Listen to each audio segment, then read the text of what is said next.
Assalamualaikum warahmatullahi wabarakatuh. Semangat pagi sahabat petani, penggemar dan pemerhati tanaman jeruk. Kembali dengan saya untuk berbagi informasi, berbagi pengetahuan dan berbagi pengalaman tentang mengelola kebun jeruk. Masih terkait dengan dua video terdahulu, kali ini saya akan mengulas tentang pemangkasan pada tanaman jeruk muda. Saya bedakan pemangkasan tanaman muda dan tanaman dewasa karena keduanya memang memiliki karakter pertumbuhan dan kondisi tanaman yang berbeda pula, sehingga teknologi yang dibutuhkan juga berbeda.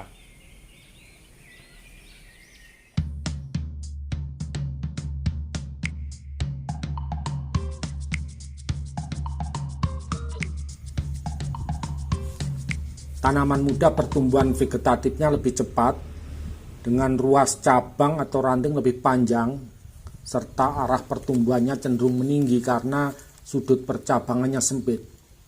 Kadang-kadang dari cabang bisa muncul duri, tetapi duri ini akan hilang sendirinya sejalan dengan umur tanaman. Bila tanaman muda ini kita biarkan tumbuh alami atau kita melakukan pemangkasan yang tidak tepat, maka akan menghasilkan pohon dewasa yang tidak ideal seperti ini. Pohon ini sudut percabangannya kecil karena sejak awal tidak dilakukan pengaturan. Akibatnya pohon cenderung tumbuh ke atas dengan kanopi yang sempit. Pohon seperti ini pasti sulit perawatannya dan produksi serta mutu buah yang dihasilkan pasti kalah dibandingkan dengan pohon pendek yang kanopinya lebih lebar. Bagaimana cara membentuk pohon pendek dengan kanopi yang lebar sudah pernah saya ulas di video terdahulu. Silahkan menonton video tersebut.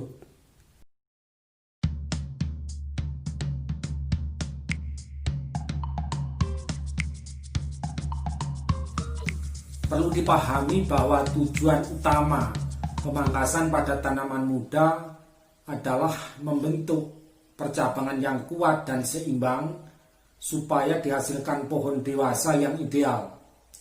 Dengan kata lain, pemangkasan harus mampu menghasilkan cabang-cabang besar yang kokoh, cabang-cabang yang susunannya teratur, mengutamakan cabang-cabang yang arah pertumbuhannya lebih mendatar, serta menghindari cabang-cabang yang tumbuh dominan, yang arah pertumbuhannya cenderung ke atas. Salah satu contoh model percabangan yang teratur adalah velg mobil bintang. Jumlah jeruji velg ini berbeda, ada yang 5, 6, dan 10. Tetapi penyebarannya sangat teratur, membentuk sudut yang sama. Seperti hanya velg mobil, arah percabangan tanaman jeruk seharusnya juga teratur. Berapa jumlah cabang dalam satu pohon menjadi tidak penting karena jumlah cabang bergantung pada ukuran pohon. Semakin besar ukuran pohon, idealnya jumlah cabang juga harus semakin banyak. Karena jika pohon yang besar tetapi cabangnya sedikit, maka kanopi tanaman akan kurus dan menghasilkan buah yang jumlahnya sedikit. Perbedaan velg mobil dengan percabangan jeruk yaitu pangkal jeruji velg mobil berpusat di satu titik. Sebaliknya pada tanaman jeruk justru kita harus menghindari letak pangkal cabang di satu tempat. Idealnya pangkal cabang harus tersebar di berbagai ketinggian.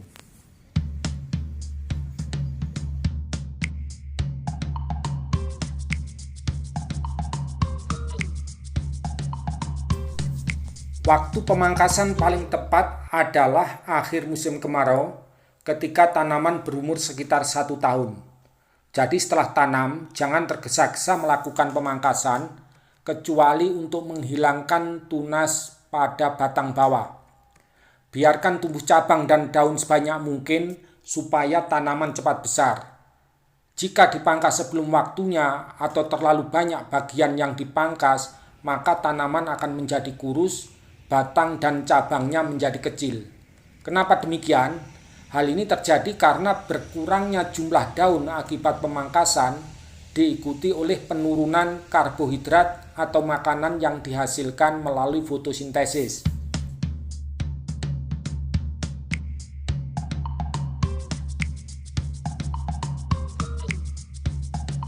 Pada tahun pertama, fokuskan pemangkasan pada tunas yang tumbuh di batang bawah dan tunas di dekat bidang okulasi.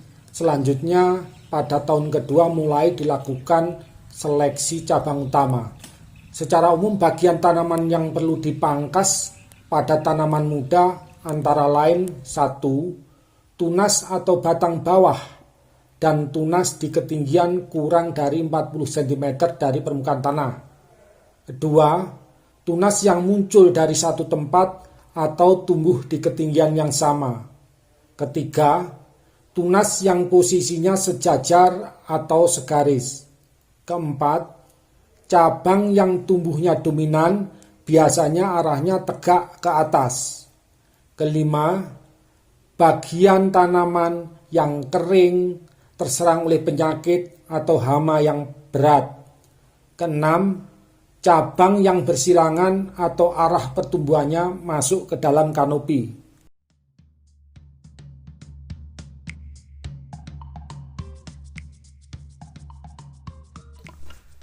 Tunas di batang bawah ini harus dipotong secepatnya. Kalau dibiarkan bisa mengalahkan calon batang utama.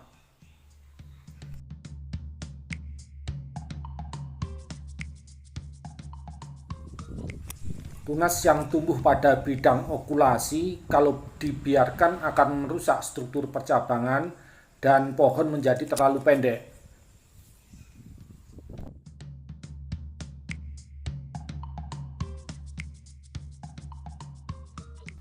Salah satu cabang ini jika tidak kita hilangkan akan saling mengganggu dan pertumbuhannya tidak optimal.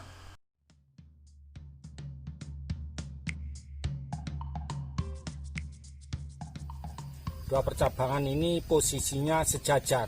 Cabang yang di atas akan menaungi cabang yang di bawah sehingga menjadi tidak optimal pertumbuhannya. Salah satu dari cabang ini harus kita pangkas dan memangkasnya harus sampai rata dengan batangnya. Nah ini. Maka cabang ini nanti selanjutnya akan tumbuh menjadi cabang utama.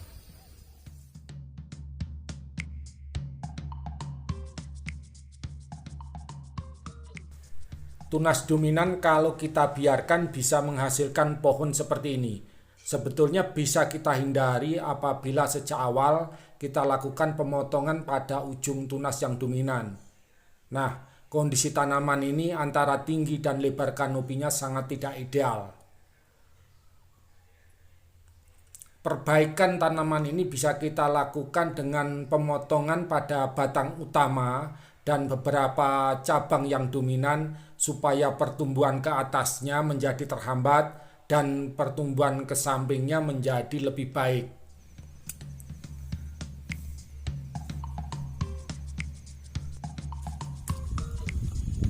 Ini adalah cabang vegetatif, ya. Pencirinya yaitu keluarnya duri dan bentuk dari cabangnya tidak bulat tetapi pipih mengarah ke bentuk segitiga. Cabang ini pertumbuhannya sangat cepat tetapi dominan ke atas. Nah, posisi percabangan ini cukup bagus untuk membentuk cabang kerangka pohon sehingga tidak perlu kita potong. Nah, kalau kita ingin pohonnya pendek dan tidak ingin kita potong, maka untuk menghentikan pertumbuhan ke atasnya dan supaya terbentuk percabangan ke samping, ini bisa kita potong supaya pertumbuhan ke atasnya berhenti. Nah, setinggi mana kita potong? Setinggi ini kalau kita perhatikan, ini ada percabangan. Kemudian kalau kita potong di sini, nanti maka akan terbentuk percabangan yang baru yang tingginya seimbang dengan cabang ini. Nah, jadi cukup kita potong seperti ini. Nah, ini nanti akan keluar banyak cabang baru sehingga tumbuh menjadi cabang utama. Batang atau cabang kembar sebaiknya perlu kita hindari karena pada saat tanaman dewasa jika berbuah lebat dan ditiup angin kencang bisa menyebabkan batang tersebut terbelah menjadi dua. Pada tanaman muda sebetulnya bisa kita pangkas salah satu batang atau cabang yang kembar tersebut sehingga akan tumbuh menjadi cabang baru yang tidak kembar lagi. Kalau ingin memperlebar sudut cabang bisa dibantu dengan alat cengkal, tetapi harus sangat hati-hati karena cabang ini rawan terbelah.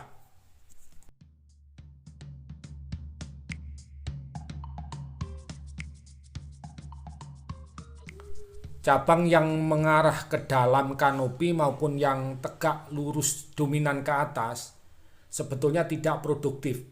Bila dibiarkan, bisa meningkatkan kelembapan dalam kanopi dan mendorong tanaman tumbuh ke atas.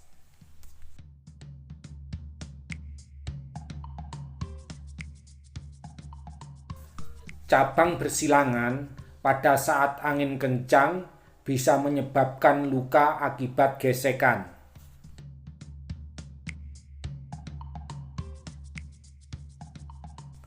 Cabang yang tumbuh ke bawah, bila dibiarkan bisa meningkatkan kelembapan di sekitar batang.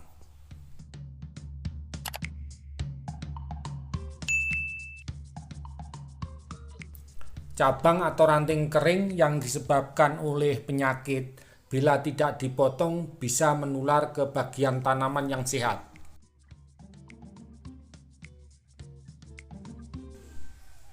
Terima kasih telah menonton video ini hingga selesai.